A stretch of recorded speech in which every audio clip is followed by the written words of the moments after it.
Program since 2017 has been fraught with many challenges.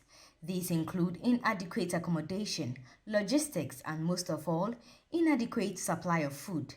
Stakeholders in the educational sector have called on the government to review the free SHS policy to allow for parents to bear some of the cost.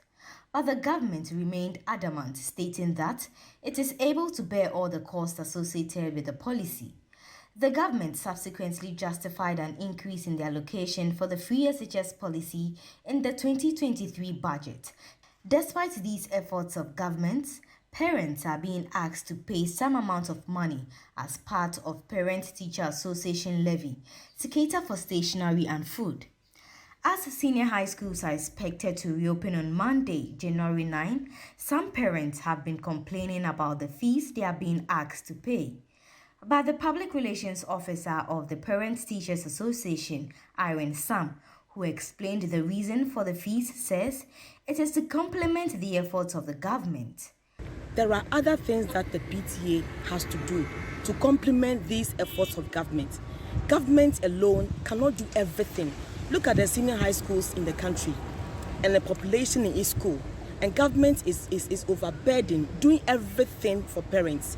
Paying tuition fees, examination fees, boarding facilities and everything. We realize that government alone cannot do all this. That's why the PTAs are there. So PTAs are there, and then it's an association, and every association must rely on dues and levies to survive. So when we look at areas that government is not able to absorb, that is when the PTA comes in to cushion.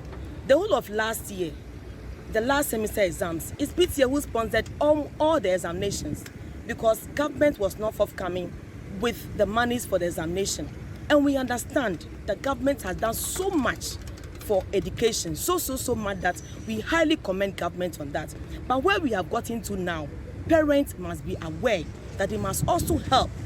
She appealed to parents to exercise restraint in such situations since it's for the benefit of their wards.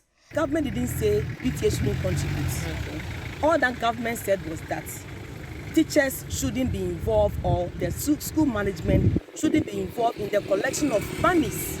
But PTAs can get their own executives to collect their own funds, to manage their own funds, all in the interest of their wards. I want to appeal to parents that all that the executives are doing is in the interest of their wards.